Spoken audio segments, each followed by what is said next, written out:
Hello friends, welcome to S Kumar's classroom and I hope that your preparation is going on full swing.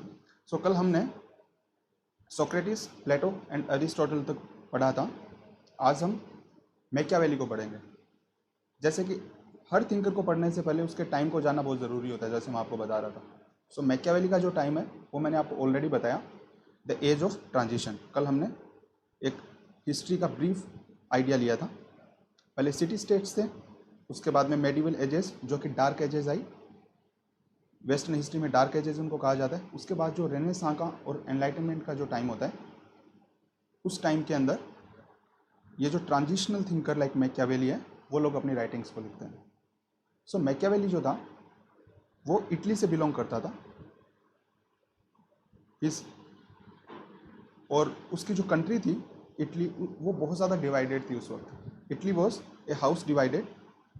और जो church था उस वक्त का वो बहुत ज़्यादा करप्ट था, क्योंकि अभी तक मेडिवल एजेस पूरी गई नहीं है। आप देखिए ये एज ऑफ ट्रांजिशन है, तो ये जो करप्शन है और अपनी जो फ्लोरेंस स्टेट होता है इटली के अंदर, मैकियावेली वहाँ से बिलोंग करता है, तो वो अपनी कंट्री को देख के बहुत ज़्यादा दुखी होता है। इसका कंसर्न भी सेम होता है। आप देखिए सारे थिंकर्स के अंदर सेम कंसर्न है, भले ही सोक्रेटिस, एरिस्टोटल, प्लेटो, सभी लोग अपनी कंट्री को आइडियल स्टेट बनाना चाहते हैं। ये उनका गोल था और इसके लिए वो डिफरेंट डिफरेंट थ्योरीज दे रहे हैं। सो मैकियावेली जो है, इसीलिए उसको एज ऑफ ट्रांजिशन, जो एज ऑफ ट्रांजिशन है उससे बिलोंग करता है। And he belong to Renaissance because secularism और नेशन स्टेट, ये जो दो हैं ये डिफाइनिंग फीचर्स हैं। This two are defining features of modernity.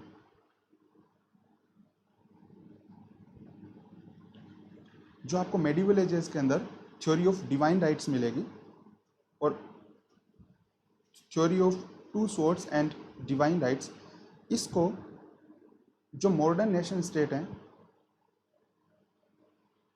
उससे कौन सी चीज़ें अलग करती हैं, वही चीज़ें आपको मैकियावेली के अंदर देखने को मिलेंगी। एक अलग करता है separation of religion from state, तो इसको क्या कहा जाता है, सेकुलरिज्म। दूसरा नेशनलिज्म। ये नेशनलिज्म और ये सब जो चीज़ें हैं ये पहले बिल्कुल देखने को नहीं मिलती हैं। सेकुलरिज्म पहले देखने को नहीं मिलता है, और मैकियावेली के अंदर हम यही देखेंगे। मैकियावेली के अंदर अगर एक और सबसे ज़्यादा इंपॉर्टेंट चीज़ हम देखेंगे, वो देखेंगे इसका रियलिज्म। Realism of Machiavelli. अब रियलिज्म क्या है? रियलिज्म जो है वो आइडियलिज्म के अपोजिट है एकदम। ठीक है, आइडियलिज्म हमने प्लेटो, सोक्रेटिस, एरिस्टोटल में देखा कि वो लोग आइडियल्स पे बात करते हैं कि फिलोसोफर किंग होना चाहिए, एक सोसाइटी वो कंप्लीटली करप्शन फ्री होनी चाहिए। उसके लिए वो एकदम एक्सट्रीम इवन स्टेप्स देते हैं। प्लेटो होता है फिलोसोफर किंग का कॉन्सेप्ट देता है। उसकी थ्योरी ऑफ एजुकेशन जो है उसमें वो इतना यूटोपियन बात करता है कि स्टेट हर आदमी का खर्चा उठाएगा और उसके बाद में उन लोगों को आप मैन ऑफ गोल्ड, कॉपर और आयरन, गोल्ड, सिल्वर और कॉपर के अंदर बांट देंगे। उसके बाद थ्योरी ऑफ कम्युनिज्म में वो फैमिली को भी ख़त्म कर देता है। इसको आइडियलिज्म कहते हैं। सोक्रेटिस जहर पी जाता है अपने आइडियल्स के लिए, this is idealism. But Machiavelli से हम देखेंगे रियलिज्म में शिफ्ट स्टार्ट हो जाएगा। ये ऐसी बात नहीं करेंगे, हवा के अंदर बात नहीं करेंगे। मैकियावेली कहेगा कि भाई जो तुम्हारे सामने उसको देखो, तुम होना क्या चाहिए आइडियल वो एक अलग बात है, but deal the people as they are. So let us see what Machiavelli says. Machiavelli जो था वो एक डिप्लोमेट था, एक फिलोसोफर था, एक पॉलिटिशियन था, और उसकी जो क्लासिक बुक है वो है द प्रिंस। हम द प्रिंस ही पढ़ेंगे कि उसके अंदर मैकियावेली क्या क्या मेन आइडियाज़ देता है। जो प्रिंस बुक है that is also called the best book of state craft, कि आपको पॉलिटिक्स करके राज कैसे करना है वो बताता है मैकियावेली। क्योंकि मैकियावेली का कंसर्न यही होता है कि भाई कोई ढंग का राजा होना चाहिए जो कंट्री को चला सके और कंट्री के अंदर करप्शन ये सब बंद होना चाहिए। अब इसलिए मैकियावेली जो है ह्यूमन नेचर के बारे में क्या कहेगा। जो आदमी ये देख रहा है कि अपने सारे चारों तरफ करप्शन है, चारों तरफ लोग लड़ रहे हैं पावर के लिए, ऐसा आदमी ह्यूमन नेचर के बारे में क्या कह सकता है? ऑप्टिमिस्टिक रहेगा कि पेसिमिस्टिक रहेगा? पेसिमिस्टिक रहेगा डेफिनेटली। सो इसीलिए मैकियावेली कहता है कि ह्यूमन नेचर जो है वो हमेशा सेल्फिश रहे, अनग्रेटफुल रहे throughout the history. Machiavelli क्या लेता है? हिस्टोरिकल व्यू लेता है ह्यूमन नेचर का, historical view. He is also called historicist, that's why, क्योंकि वो कहता है भाई ये हमेशा से ही स्वार्थी लोग रहे हैं, इनको उसी हिसाब से डील करना चाहिए अगर आपको अच्छा राजा बनना है तो। सो दैट्स वाई ये जो प्रिंस है उसको मैकियावेली कहता है he should rule with iron hand. Iron hand का मतलब है पावर के साथ रूल करना चाहिए उसको। और जैसे ये जो कॉन्सेप्ट है rule with iron hand, it matches with the Kautilya's concept of sam dam दंड एंड भेद। सो मैकियावेली और कौटिल्या जो है वो काफ़ी क्लोज हैं थॉट के अंदर। कौटिल्या भी कहता है कि भाई किसी भी तरीके से काम बनना चाहिए स्टेट क्राफ्ट के अंदर, जो राजनीति है उसके अंदर एथिक्स नहीं चलती। और हम यहाँ पे पॉलिटिकल साइंस पढ़ रहे हैं, ठीक है, हम यहाँ पे फिलोसॉफी नहीं पढ़ रहे हैं। पॉलिटिक्स का मतलब होता है you should get your aim, that's it, however hook and crook, यहाँ से ये रियलिज्म स्टार्ट होती है। इसलिए प्लेटो और एरिस्टोटल, सोक्रेटिस हैं, इन लोगों को अगर आप फिलोसॉफी का सिलेबस देखेंगे सिविल सर्विसेज का, उसके अंदर भी हैं ये लोग, सोक्रेटिस, प्लेटो, ये सब लोग। क्यों? क्योंकि ये फिलोसॉफिकल लोग हैं, ये आइडियलिज्म की बात करते हैं। भले ये पॉलिटिक्स करना चाह रहे हैं कि ठीक है भाई स्टेट को कैसे बनाया जाए, राजा कौन होना चाहिए, ये सब पॉलिटिक्स के एस्पेक्ट हैं, तो ये उन पे बात कर रहे हैं, but with idealism they are doing that. Machiavelli से आप देखेंगे कि ट्रेंड कंप्लीटली शिफ्ट हो जाता है। मैकियावेली बोलता है पॉलिटिक्स करनी है, एथिक्स भाड़ में गई, ठीक है, हमें पॉलिटिक्स से मतलब है स्टेट क्राफ्ट करना है, राज्य को अच्छे से चलाना है, स्टेट को अच्छे से चलाना है, उसके लिए जो करना पड़े करना चाहिए, दैट्स इट। सो ये मैकियावेली के अंदर क्लियर शिफ्ट है जो क्लासिकल वेस्टर्न पॉलिटिकल थॉट है उससे, and it is near to Kautilya's Arthashastra. Kautilya भी सिमिलर बातें करते हैं कि भाई आइडियलिज्म जो है उससे काम नहीं चलेगा। Kautilya gives lot of practical suggestion to Chandragupta Maurya, जो उसके प्रिंस होते हैं कौटिल्या के। So let us see what suggestions Machiavelli give to his prince. Machiavelli कहता है कि prince should be worldly wise rather than being wise in the world of ideas. Machiavelli कहता है भाई हवा में बातें नहीं करनी है, जो आइडियाज़ के द्वारा वर्ल्ड बनाया गया है ना, मुंगेरी लाल के हसीन सपने जो हैं कि भाई ऐसा होना चाहिए वैसा होना चाहिए, ये सब नहीं। प्रिंस को क्या जानना है वर्ल्डली वाइज, कि दुनिया के अंदर असल में क्या हो रहा है, दुनिया वास्तव में कैसी है, लोग वास्तव में कैसे हैं, उसके ओपोनेंट्स वास्तव में कैसे हैं, उसको उन चीज़ों को जानना है। So the prince should be worldly wise. दुनियादारी का नॉलेज होना बोलते हैं ना जिसको, वो होना चाहिए एक राजा को। राजा को हवा में सपनों में नहीं जीना चाहिए कि भाई ये होता तो बढ़िया रहता, वो होना चाहिए वो होना चाहिए, नहीं, उसको ज़मीनी हकीकत का पता होना चाहिए। दूसरी जो सलाह मैकियावेली देता है वो देता है कि prince should be clever like fox and brave like lion. Fox का मतलब सिंपल सा है, मैकियावेली बोल रहा है प्रिंस शुड बी कनिंग। कि पॉलिटिक्स जैसे, इसका आइडियल एग्जांपल अगर कोई महाभारत को जानता है तो दुर्योधन को ले सकते हो आप।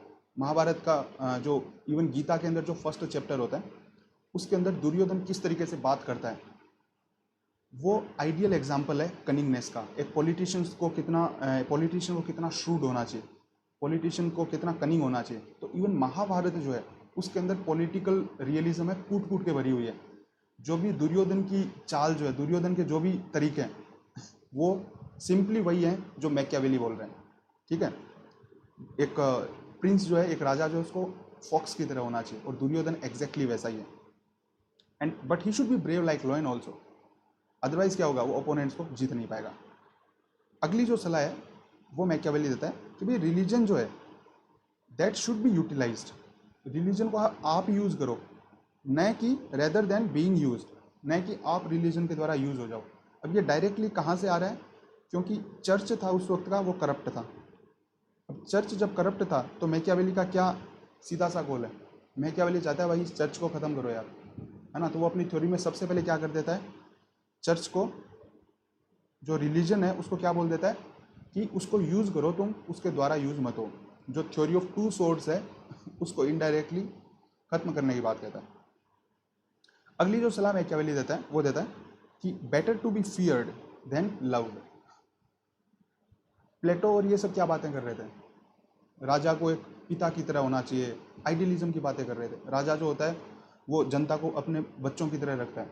मैकियावेली ये नहीं कह रहा है, मैकियावेली कह रहा है कि भाई राजा जो है उससे लोग डरने चाहिए, राजा से प्यार व्यार कुछ नहीं है। अगर वो प्यार करेगा तो आयरन हैंड के साथ रूल कैसे करेगा, राजा को क्रश कर देना चाहिए अगर ज़रूरत हो तो। लेकिन राजा, the prince should be feared rather than loved. अगला जो प्लेटो है वो बोलता है, सॉरी मैकियावेली बोलता है कि पॉलिटिक्स जो है उसको एथिक्स से अलग करो। ये एथिक्स वेथिक्स कुछ नहीं है, पॉलिटिक्स एक अलग डिसिप्लिन है। यहाँ पे एंड जस्टिफाइज द मीन। आपका गोल है वो आपने अचीव किया, वो किस तरीके से किया ये बिल्कुल मैटर नहीं करता है। आपको अपना लक्ष्य प्राप्त करना है, दैट्स इट। पॉलिटिक्स में सिर्फ एकमात्र गोल होना चाहिए राजा का, और यही बोलता है, यही जो प्रिंसिपल है उसकी वजह से पॉलिटिक्स है that is an autonomous discipline. Politics has its own autonomy, like ethics has its own autonomy. So you do not mix ethics with the politics. He says that nationalism itself is a religion, that for country whatever you are doing, that's the only thing what matters, no other thing matters. You use church should be completely subordinate to the authority of the state. So that was Machiavelli. और अभी हम सिर्फ brief में पढ़ रहे हैं, बाकी सारे टॉपिक्स हैं उनको अलग से ब्रीफ और डिटेल में नहीं पढ़ेंगे, बाकी सब हम डिटेल में ही पढ़ेंगे डायरेक्टली। बट क्योंकि वेस्टर्न पॉलिटिकल थॉट इतना इंपॉर्टेंट है, इसका एक बर्ड्स आई व्यू लेना बहुत ज़रूरी है। इसलिए वेस्टर्न पॉलिटिकल थॉट का जस्ट एक ब्रीफ व्यू लेके उसके बाद में हम स्टेप बाय स्टेप सारे स्कॉलर्स को डिटेल में पढ़ेंगे, सोक्रेटिस से लेके सोक्रेटिस, प्लेटो, एरिस्टोटल, सारे जो भी स्कॉलर हैं उनको सिलेबस वाइज जैसे सिविल सर्विसेज की डिमांड होती है उस हिसाब से पढ़ेंगे। So now let us move to Thomas Hobbes. अब जो हॉब्स है वो बहुत ही इंपॉर्टेंट स्कॉलर हो जाता है। I will tell you why. क्योंकि हॉब्स के अंदर ऐसी बहुत सी चीज़ें हैं that he was the first scholar who gave all those things. So before going to the scholar let's see about his times, कि भाई उसका समय कैसा था। ये मैंने आपको पहले ही बोल दिया, अगर आप बैकग्राउंड जानोगे तो स्कॉलर समझना बहुत बहुत बहुत ईजी हो जाएगा। Otherwise it will be extremely difficult to cram all the scholars, all their theories. It will become mess. Last में आपको याद भी नहीं रहेगा ये थ्योरी किसने दी थी, वो थ्योरी किसने दी थी, सब खिचड़ी हो जाएगा। सो थॉमस हॉब्स किस टाइम से बिलोंग करता था, let us see. Thomas Hobbes belong to United Kingdom, okay, Britain से बिलोंग करता था। He was an English philosopher and he is considered as one of the founder of modern political philosophy. और इसको first modern thinker भी कहा जाता है क्योंकि इसने first complete theory of sovereignty दी थी। मैकियावेली में भी आप देखेंगे ट्रांजिशन देखेंगे, क्यों? क्योंकि मैकियावेली क्या बोलता है, प्रिंस बोलता है। मैकियावेली अभी भी जो मोनार्की है उसका कुछ एलिमेंट रख रहा है ना। मैकियावेली इसीलिए कंप्लीट मॉडर्न थिंकर नहीं कहा जाता है, ट्रांजिशन कहा जाता है। क्यों? क्योंकि वो प्रिंस को सलाह दे रहा है, वो अभी भी नेशन स्टेट में नहीं आया है। होप्स जो है, जैसे मैंने आपको कहा, इसमें बहुत सी चीज़ें फर्स्ट टाइम आप देखोगे तो पहली चीज़ जो है जो आप देख रहे हो होप्स में फर्स्ट टाइम, वो है कि ये कंप्लीट थ्योरी ऑफ सॉवरेनिटी देता है, इसलिए होप्स को फर्स्ट मॉडर्न थिंकर भी कहा जाता है। और ये जो थ्योरी ऑफ सॉवरेनिटी है ये मोस्ट एसेंशियल फीचर है मॉडर्न नेशन स्टेट का। आप इंडिया का प्रीएम्बल पढ़ो, उसमें पहला वर्ड क्या आता है प्रीएम्बल का? पहला वर्ड आता है जो 5 चीज़ें हैं, to make India as a sovereign,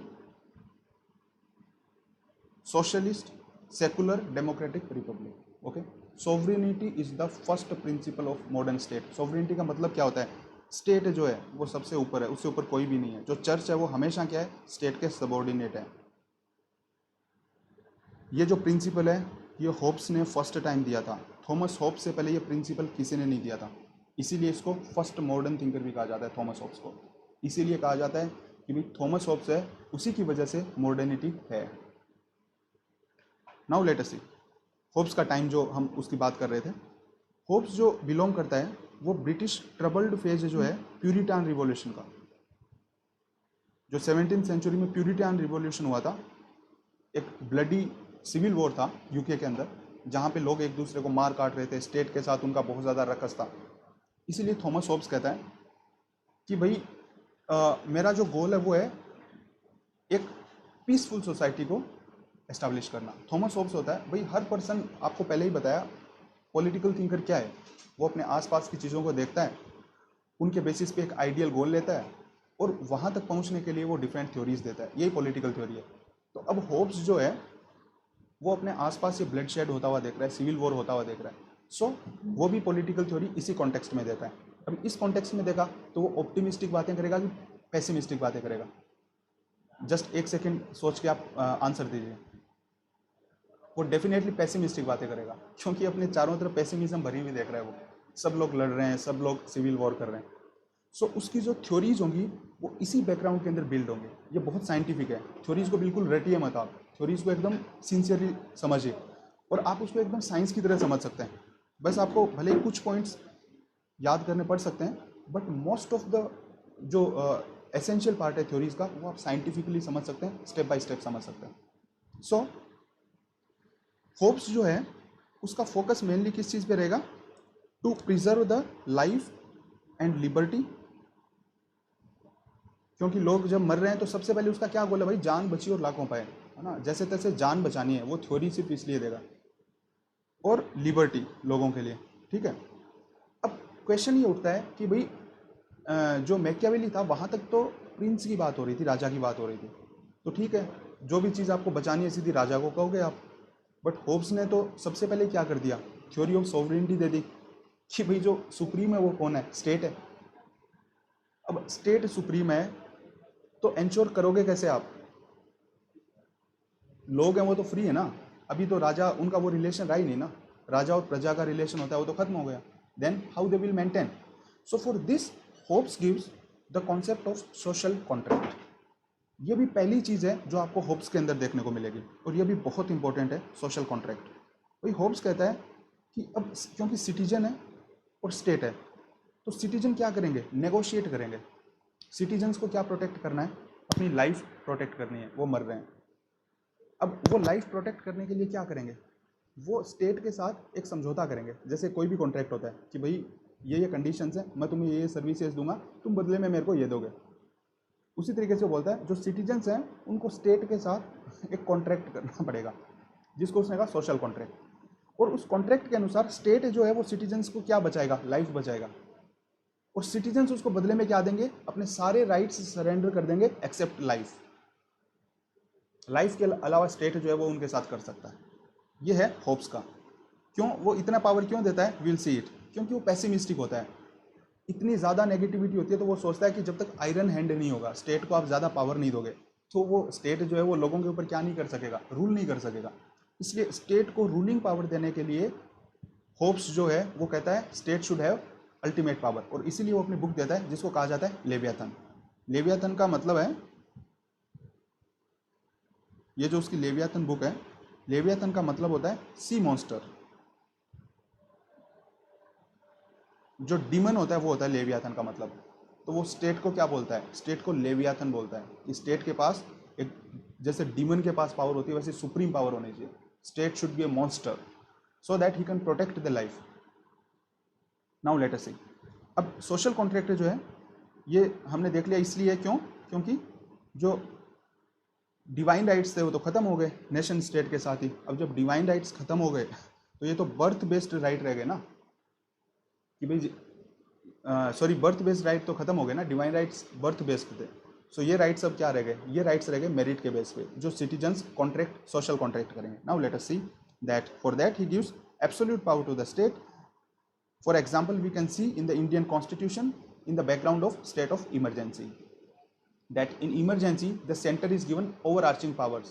We also saw this thing during the time of COVID pandemic that state were given directions from the center.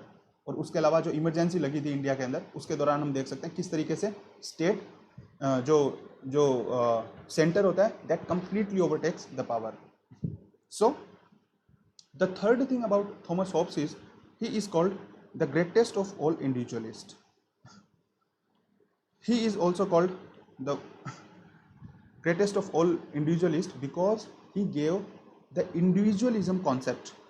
How we can say that? हम कैसे कह सकते हैं भाई कि वो greatest of all individual है?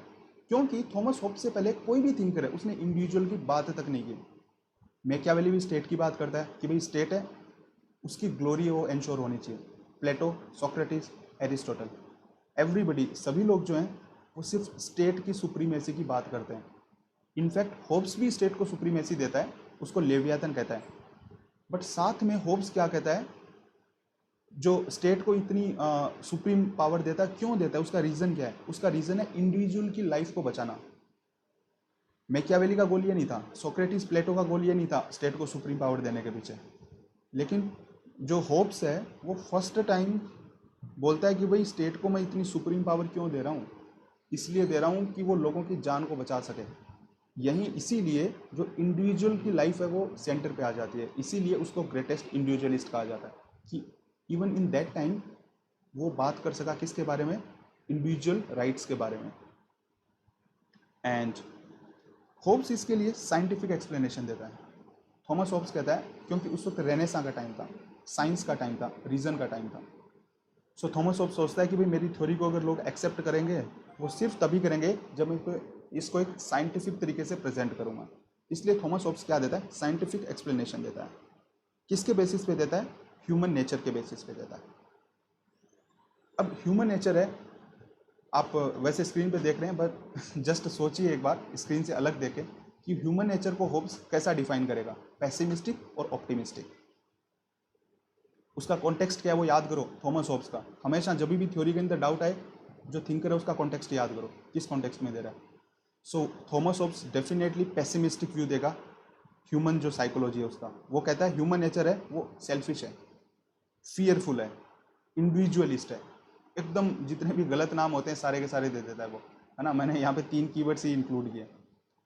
उसके बाद में वो कहता है कि भाई जब ह्यूमन नेचर इतना सेल्फिश है, इंडिविजुअलिस्ट है, तो स्टेट ऑफ नेचर जो है, स्टेट ऑफ नेचर वो होता है जब कोई अथॉरिटी नहीं होती है ना। ये कीवर्ड मैं आपको बता देता हूँ। स्टेट ऑफ नेचर वो सिचुएशन होती है जब आपके ऊपर कोई स्टेट नहीं होता है, कोई अथॉरिटी नहीं होता है। जैसे इंडिया में कोई गवर्नमेंट नहीं हो, कोई पार्लियामेंट नहीं हो, और लोग जो है सिर्फ अपने हिसाब से जी रहे हो, है ना। जब अथॉरिटी नहीं होगी तो क्या होगा, उस स्टेट को होब्स ने कहा ये स्टेट ऑफ नेचर है। अब थॉमस होब्स कहता है कि ये जो स्टेट ऑफ नेचर है इसके अंदर क्या है, माइट इज राइट। भाई जिसकी लाठी उसकी भैंस, जो ज़्यादा पावरफुल है वो दूसरे को मारेगा और राजा बन जाएगा। तो स्टेट ऑफ नेचर जो है वो थॉमस होब्स के हिसाब से क्या है, नास्टी, ब्रूटिश, पुअर। होब्स कहता है कि बहुत डेंजरस सिचुएशन है ये जो स्टेट ऑफ नेचर है।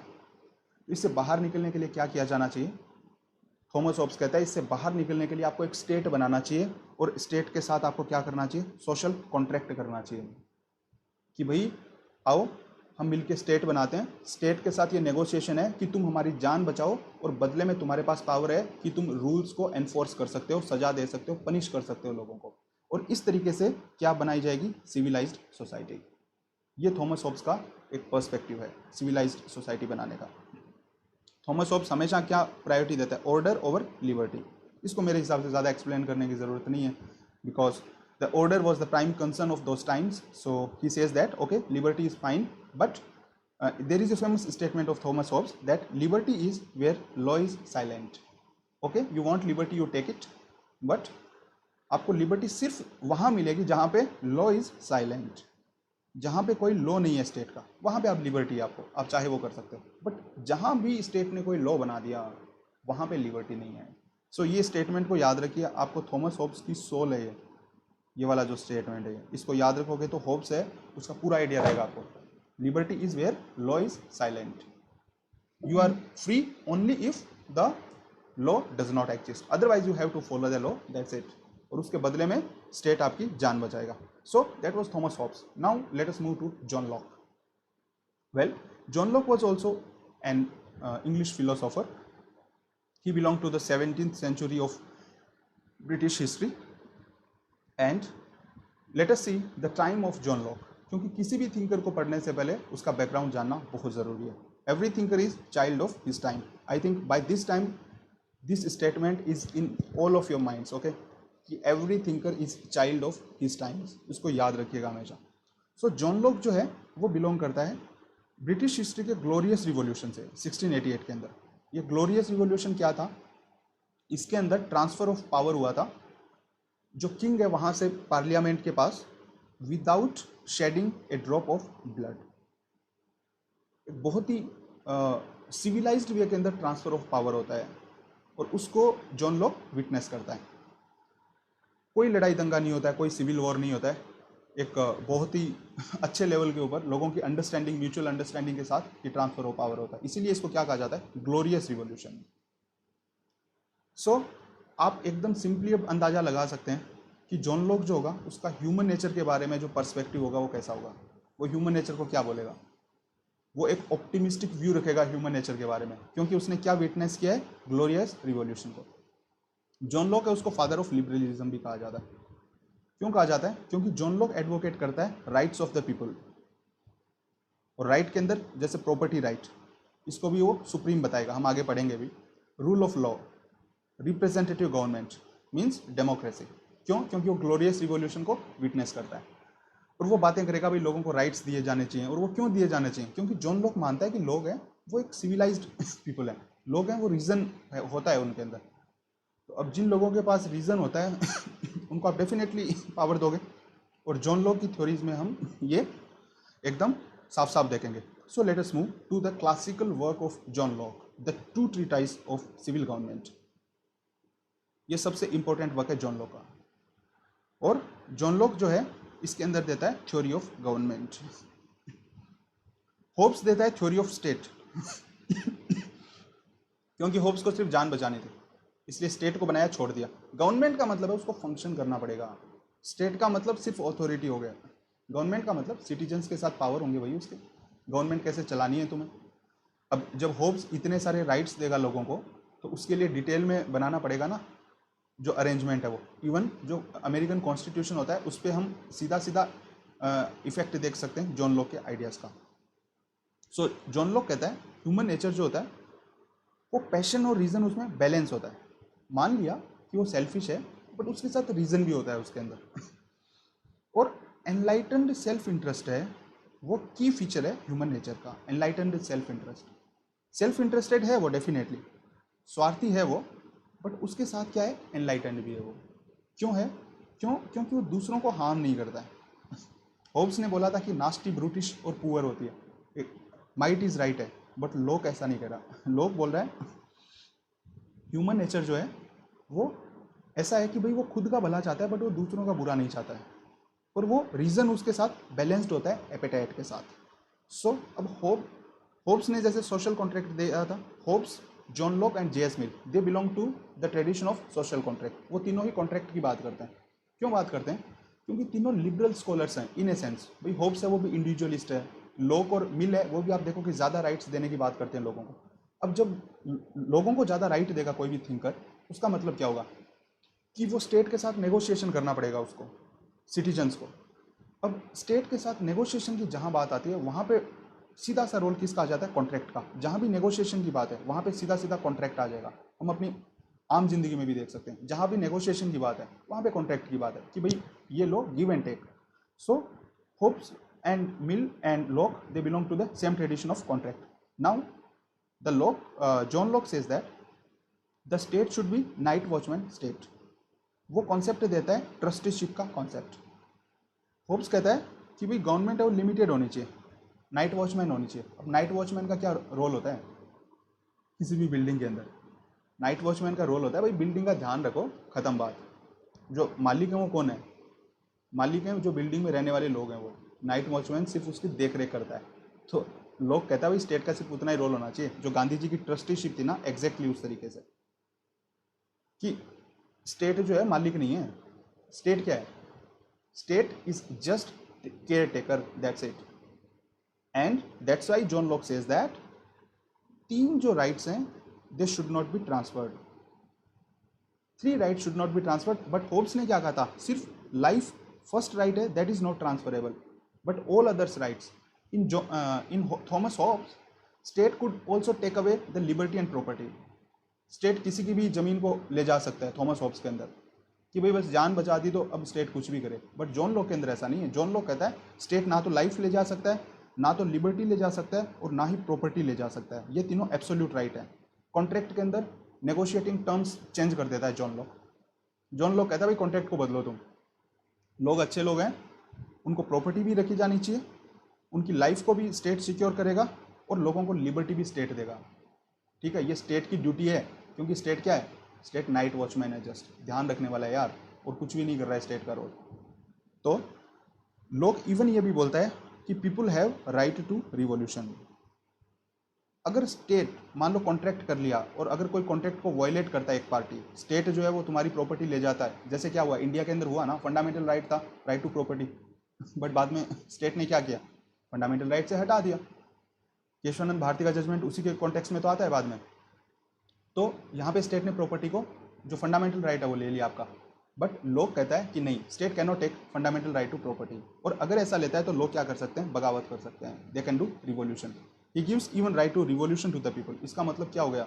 लिबरलिज्म, फादर ऑफ लिबरलिज्म क्यों कहते हैं, समझ में आया ना अब आपको? क्योंकि यार ये लोगों को इतनी ज़्यादा पावर दे रहा है, किसी थिंकर ने दी नहीं आज तक, कि लोग जो है रिवॉल्यूशन भी कर सकते हैं। इवन जो होप्स होता है वो बोलता है राइट टू रेजिस्टेंस, लोग रेजिस्ट कर सकते हैं अगर वो लाइफ को प्रोटेक्ट नहीं कर पाए तो। इवन प्रोटेक्ट नहीं कर सके लाइफ को तो भी सिर्फ रेजिस्ट कर सकते हैं। Revolution first time John Locke is giving. So that's why John Locke is also argue to be scholar of possessive individualism. मतलब ये इंडिविजुअलिज्म पे बहुत ज़्यादा फोकस कर दे रहा है, लोगों को बहुत ज़्यादा पावर दे रहा है। और इसका हम रिपरकशन देखेंगे भी कि कैसे इंडस्ट्रियल रिवॉल्यूशन में लोगों का एक्सप्लॉयटेशन होता है। और लोग किसकी थ्योरी को यूज़ करते हैं? जॉन लॉक की ये जो इंडिविजुअलिज्म की थ्योरी होती है उसको यूज़ भी करते हैं। तो आगे हर थिंकर कोई भी जो थ्योरी देता है वो उस कॉन्टेक्स्ट में देता है, बट उसके बाद में उसका मिसयूज़ भी हो सकता है। जैसे मार्क्सिज्म का भी आप देखोगे हर चीज़ का मिसयूज़ भी हुआ है, लोग उसको मिसयूज़ करते हैं। जो जॉन लॉक है उसको यूटिलिटेरियन भी कहा जाता है, क्योंकि स्टेट का यूटिलिटेरियन पर्सपेक्टिव लेता है, स्टेट को यूटिलिटी की तरह लेता है वो, कि भाई स्टेट किस लिए बनाया, स्टेट को बनाया ही इसलिए उसको किसी काम में ले इसको आप। आई ना बात समझ में? इसीलिए इसको कहा जाता है यूटिलिटेरियन स्कॉलर ऑल्सो। और जैसे थॉमस होब्स के अंदर फेमस जो हमने स्टेटमेंट बोला था कि भाई वो सोल है, कि liberty is where law is silent, उसी तरीके से जॉन लॉक का जो सोल है वो ये स्टेटमेंट है, where there is no law there is no liberty.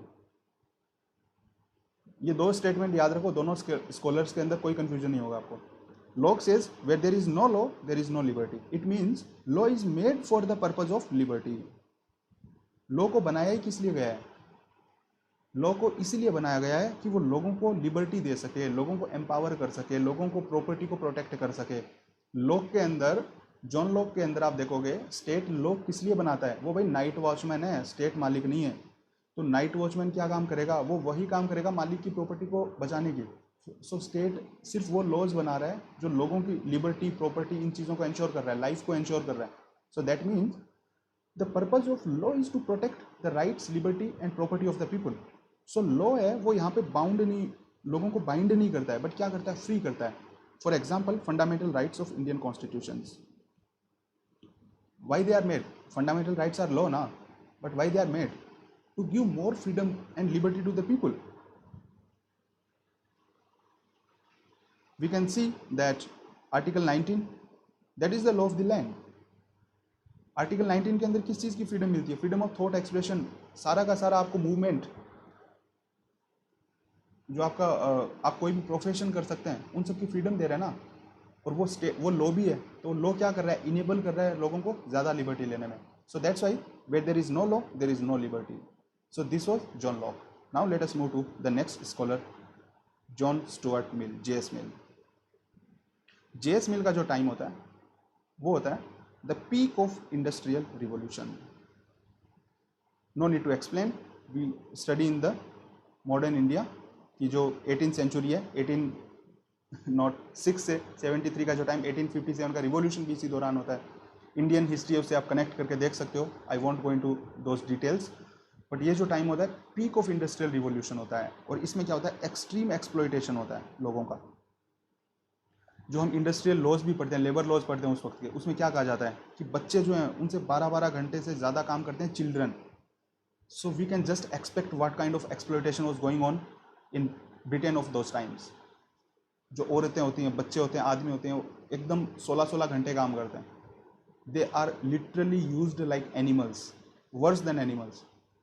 सो ये कॉन्टेक्स्ट है जॉन लॉक का, सॉरी जेएस मिल का। अब जेएस मिल जो है, आप सोच सकते हैं कि उसकी थ्योरी में किस तरीके का पर्सपेक्टिव रहेगा। वो हमेशा किस चीज़ की बात करेगा? भाई लोगों को स्लेव बना दिया ना तुमने, तो वो लिबर्टी की बात करेगा हमेशा। वो लोगों को ज़्यादा राइट्स देने की बात करेगा। वो बात करेगा कि जो हैप्पीनेस है लोगों को वो दिया जाना चाहिए। क्यों? क्योंकि लोग होते हैं उनका एक्सप्लॉयटेशन बहुत ज़्यादा हो जाता है।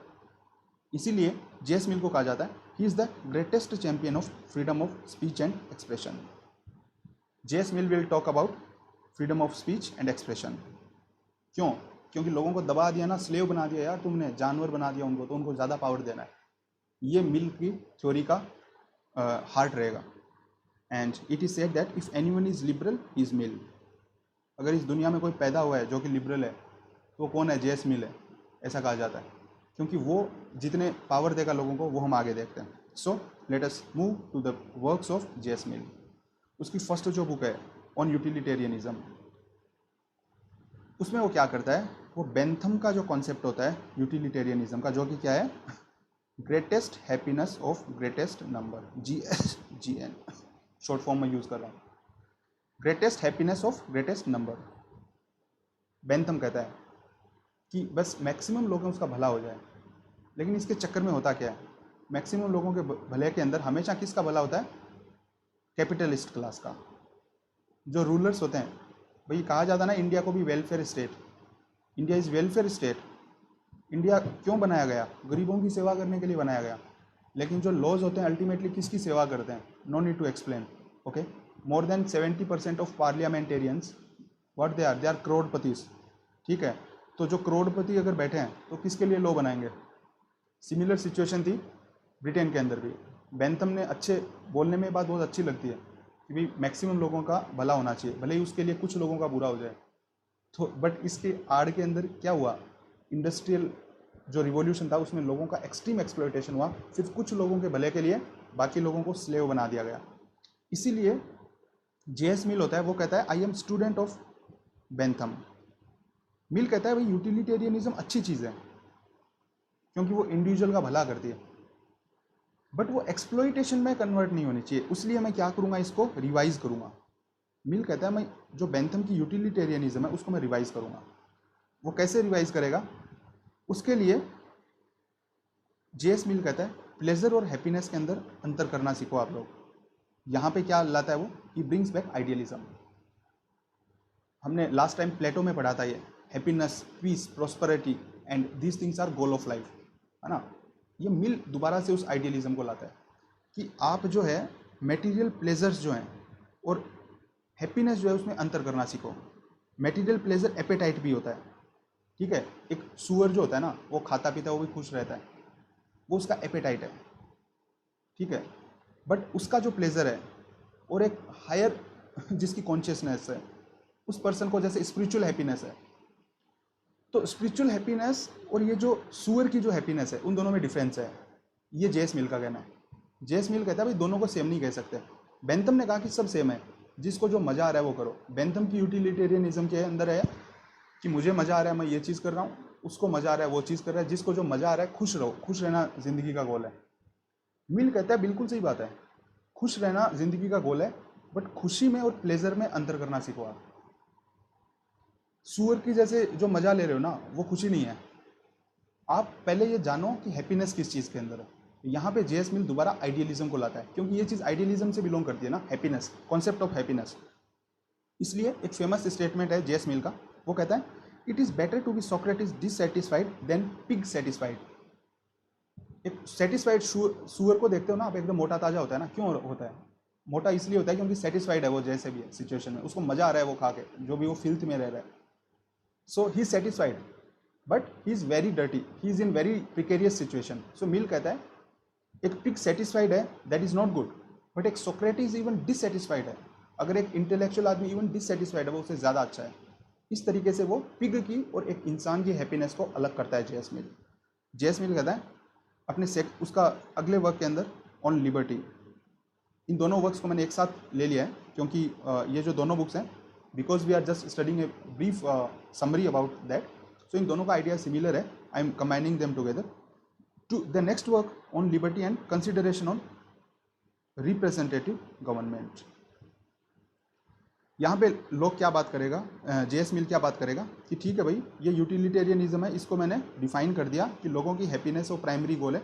अब किस तरीके से वो इंश्योर करेगा, that will see in this book. ये जो बुक है उनकी on liberty and considerations on representative government, कि भाई गवर्नमेंट्स को कैसा होना चाहिए। अब यहाँ पे ये चैंपियन कैसे करेगा इंडिविजुअल लिबर्टी को, क्योंकि JS मिल कहता है कि liberty is the essential condition for development and purpose of life is happiness, it requires freedom and liberty is the essential condition for development. ये जो फ्रीडम है इसके बिना डेवलपमेंट नहीं हो सकता। देखो तीन चीज़ें हैं। मिल कैसे आइडियलिज्म को ला रहा है, क्योंकि मिल यहाँ पे दोबारा से इंट्रोड्यूस कर रहा है पर्पज ऑफ लाइफ। ये पर्पज ऑफ लाइफ हमने प्लेटो के अंदर देखा था लास्ट टाइम। प्लेटो कह रहा है कि unexamined life is not worth living.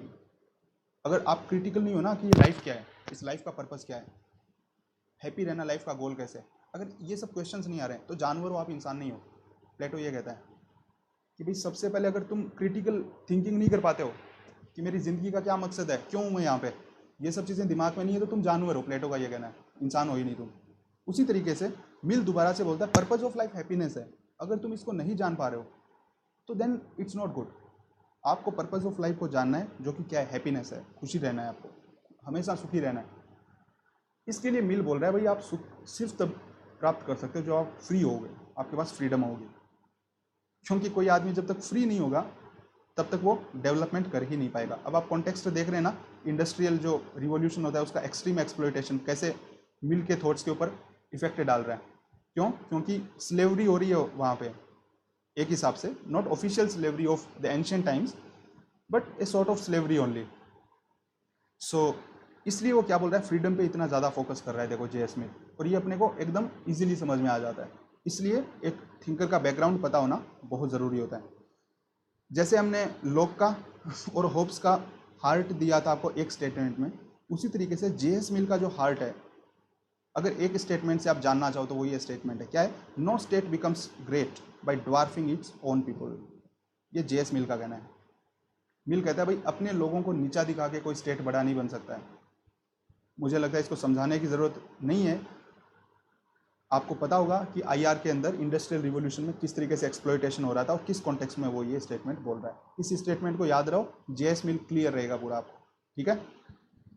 And then ये जो सेकंड बुक उसकी होती है कंसिडरेशंस ऑफ रिप्रेजेंटेटिव गवर्नमेंट, उसमें वो कहता है, मिल कहता है भाई लोगों को freedom of speech and expression है उसका राइट दो आप, और आप डेलिब्रेटिव डेमोक्रेसी, जो चर्चा होती है ना लोगों के बीच में, उसके ऊपर फोकस होना चाहिए। डेमोक्रेसी के अंदर क्या होना चाहिए, डेलिब्रेशन होना चाहिए। Democracy should not B one sided, लोगों के साथ आप डिस्कशन करो, डेलिब्रेट करो और उसके बाद में गवर्नमेंट को चलाओ, not the ruling with iron hand का जो हमने कॉन्सेप्ट देखा था। अब फाइनल एक कॉन्सेप्ट आता है मिल के अंदर कि भी मिल तो एकदम बढ़िया ही बढ़िया बातें कर रहा है, इंडिविजुअल को ये राइट दे दो, individual should be have right of property, he should have right to life, he should have so many rights, he should have freedom of expression, he should have freedom of speech, so much rights JS Mill is giving to individuals. अब question ये उठता है, and all these rights why he is giving, by the way he is giving because he says that purpose of life is happiness and happiness can be derived by freedom, and by these rights people get freedom, that's why these rights are prerequisite. Okay, now the question arises कि भाई लोगों का जो गोल है वो तो happiness है मान लिया, और हैप्पीनेस के लिए राइट्स चाहिए। तो मान लो मुझे अच्छा लगेगा कि आप लोगों के पास जो आईफोन है, मेरे को तो वो बढ़िया लग रहा है, मैं वो लेना चाहता हूँ और मैं उसको चुरा लूँगा, क्यों? क्योंकि मुझे उससे हैप्पीनेस मिल रही है। मैं ये बोल दूंगा कि भाई गोल ऑफ लाइफ है वो तो हैप्पीनेस है। अब मुझे हैप्पीनेस किससे मिल रही है? आपका लैपटॉप चुराने से मिल रही है, आपका आईपैड चुराने से मिल रही है। तो इसका फिर क्या जवाब है? सब लोग खुश होना चाहते हैं ना, इसका एक कुछ मैकेनिज्म चाहिए ना उसको बचाने के लिए। तो जेएस मिल कहता है डेफिनेटली इसके लिए जो मैकेनिज्म दी जाती है वो जेएस मिल कहता है हार्म प्रिंसिपल, कि एक आदमी खुश रहना उसका लाइफ ऑफ पर्पज है, पर्पज ऑफ लाइफ है, बट वो दूसरों को हार्म नहीं कर सकता है। अगर वो दूसरों को हार्म करेगा तो क्या कर सकता है? स्टेट क्या कर सकता है? उसको फोर्स कर सकता है, स्टेट उस पर लॉ एनफोर्स कर सकता है। अभी तक मिल ने स्टेट के फोर्स की बात नहीं की, सिर्फ हार्म प्रिंसिपल फर्स्ट इंस्टेंस आएगा जहाँ पे जेएस मिल बोलेगा यार कोई आदमी इतना फ्री हो गया है कि वो दूसरों को एक्सप्लॉइट करना स्टार्ट कर दिया है उसने, then the state can force him for following the laws. That's what we studied in JS Mill. यहाँ पे आपका जेएस मिल कंप्लीट हो जाता है। Now we'll move to the another scholar, Karl Marx. And क्योंकि आज का टाइम क्लास का हो गया है, so I think Karl Marx will take together with Gramsci and Hannah Arendt. So Karl Marx है, Gramsci and Hannah aren't I will take in another class. I hope that these lessons will help you. So if you find them useful, please like, share and subscribe. And I definitely ensure you कि political science का जितना भी static part है उसको मैं in depth cover करूँगा। You need not to refer to any other source. आपको जितना भी की पॉइंट्स है इसमें जो भी मैं लेक्चर दे रहा हूँ इसमें सिंपली कीवर्ड्स मैंने इंक्लूड किया, बहुत ज़्यादा थ्योरी नहीं लिखी है। आप उन कीवर्ड्स को अच्छे से देख लीजिए।